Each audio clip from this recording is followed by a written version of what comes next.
Thank you for allowing me to speak about this. That is my passion, which is water. Mm, mm. If you can just unpack it for us, I think our point of departure would be how would you analyze South Africa's water infrastructure at the current moment? Okay, if we look at South Africa as a whole, then we need to say it's a gloomy picture, Mm, and I think we need to focus on two things. So first of all, we are a water scarce country, so that we have limited water resources. Currently, most of our surface water is allocated already. That means it's already been allocated for a particular use, and we don't have additional water resources. With regards to infrastructure, as you know, most municipalities, as in Johannesburg, are suffering because of lack of funding or lack of maintenance. I would say rather lack of revenue collection, lack of maintenance, and perhaps not using their money equitably, so that we have aging infrastructure, old, deteriorating infrastructure, and lack of repairs. So we've got a system that is collapsing with regards to the infrastructure, and we also have a shortage of water. And I'd like to add one more point to this, is that mm. we also have an attitude that we believe water is an infinite resource, and we don't treat it with the respect that it has.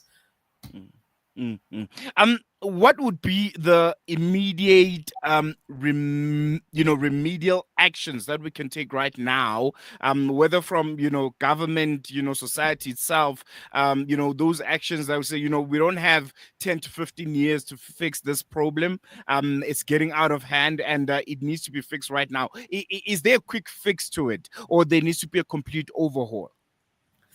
I think it's all about the governance issues. So we've got the Department of Water and Sanitation that looks over our resources. But unfortunately, the implementation of the water resources, the provision of water services is at a municipal level. Now, I don't have to tell you how useless municipalities are. We all are aware of the inefficiencies at the municipal level. And I think that is where the biggest issue is. Now, with acknowledgement, I have to acknowledge the Department of Water and Sanitation has recently made proposed changes to the Water Services Act, which will give central government more authority over what is happening at municipal level with regards to water services provision. So now the repeals of the act would say, if a municipality does not provide a sustainable supply of safe water or effectively treat the sewage, the national government can then intervene and appoint a service provider that is able to do that. So that is promising, and we hope that it will happen. But you know as well as I do that government is very slow in bringing about regulations and enforcement, because they don't want to be seen as being strict and regulating municipalities. So we'll wait and see how that unfolds. Mm, If I can answer a question, about the Gauteng shortage, because a lot of people don't have water in Gauteng. I mean, in Johannesburg, there are areas we all know 10 days, 15 days, and it seriously, with no water, and it seriously impacts on you. So I think in the short term in Johannesburg, I don't see that there will be a change, mm. because it will take a lot of political will to do the right things. I think you're painting quite a gloom picture there, Aisha. But for the residents themselves, listening to you say that, saying, particularly here in Gauteng in the Greater Johannesburg area, there's no quick fix to it. Then the question would be, then what do I do as a resident to try and mitigate the shortcomings of the municipality and the government as a whole, to make sure that I have water for myself and my family? Is there anything personal I can do? With ESCOM, we've seen there were power cuts, there was load shedding, people, went off the grid, people started putting on solar panels and looking for alternative sources. But with water, is there alternatives? Can you get off the grid and not rely on the municipality and government as much? Unfortunately, water is not such a quick fix. So I just want to highlight, if you remembered in the news yesterday, that somebody illegally drilled a hole into the Yeah. Gautrain tunnel, and that is the disaster. I've been warning municipalities and people in general about the risk of drilling boreholes all over the country. You cannot, if you cannot drill boreholes in any areas. Certain areas are dolomitic. If you end up drilling a borehole there, you will end up having your entire house possibly falling into the area with the entire neighborhood, but we don't know the implications of that. You may end up hitting any kind of infrastructure that is down there. You may end up hitting acid mine drainage and cause an absolute disaster. You may also over abstract water if you don't know what you are doing. So I am warning people, please, when you drill a borehole, make sure you have a reputable person that comes in that does a desktop assessment of can you drill and what is the potential of you getting that water. And when you abstract that water from your borehole, do not exceed the amount of water that is supposed to be coming out, because what you will do is you will create a hole at the bottom of the ground. And who knows what the consequences of that is, not to you, but to the entire community and perhaps half your area or even extended. So use that water equitably. And then Mm, I'm saying a very good way to safeguard yourself is to install storage tanks. So put up a storage tank in your home so that at least you have 2 to 3 days supply on site, and install a UV light in your storage tank so that the water is disinfected and safe. So if you're not there and it's standing for a long period of time or whatever, the water is still safe for you to consume. And thirdly, use water as it is, if it's a precious resource. In the day zero in Cape Town, people were using water in such a manner. They understood the scarcity of the water. They reused their water. They collected their water. We in Gauteng, I think we do nothing. We believe mm. that it's a privilege. If we can pay, we must do it. Let us think about it and say, let us use equitably. Do not wash your car. Do not water your garden. Use water sparingly as well. So these are some of the things that you can do to protect yourself against the water shortage.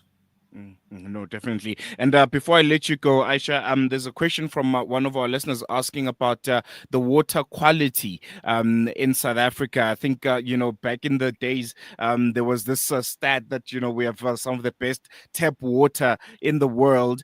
Is the quality of water coming out of our taps still of good quality, and consumers, people, the public can still confidently, drink directly from the tap without any fear of getting sick and, getting any kind of disease, waterborne disease from our water?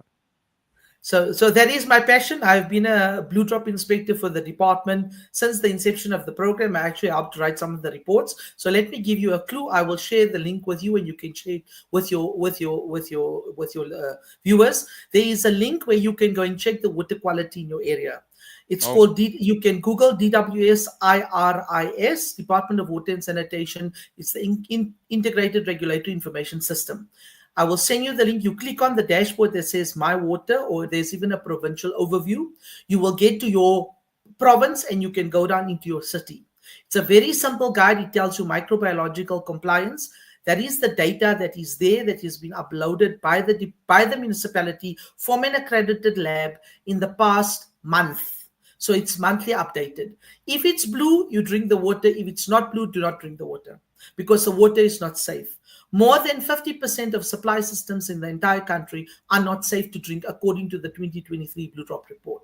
So please be cautious where you are. Where the microbiological compliance is not good, you can bath with it, but please boil the water before you drink, so you protect yourself against the bacteria that's in there. So please check on the website. If it is blue, your information is fine. If there is no information, it says zero, please boil the water before you drink it. all right. I think we're going to leave it on that note. Aisha, thank you so much for giving us your time. Really, really appreciate your insights, and a wonderful conversation indeed. Although you're painting a really, really gloom picture about the state of our water infrastructure here in South Africa. Thank you. There you go. That was Ayesha Laher. She's a water scientist. And yeah, she was just breaking down the state of our water infrastructure here in South Africa. And as you heard there, things don't look that great, particularly from a municipality point of view.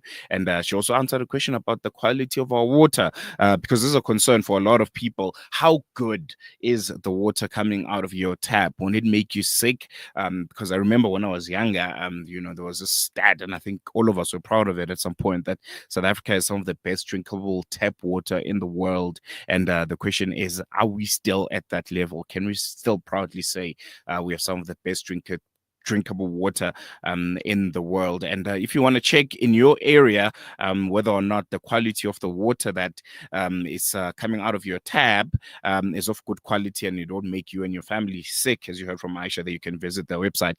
It's www.ws.dws.gov.za, and look for your area, look for your municipality, and it will show you the quality of the water coming out of your tap.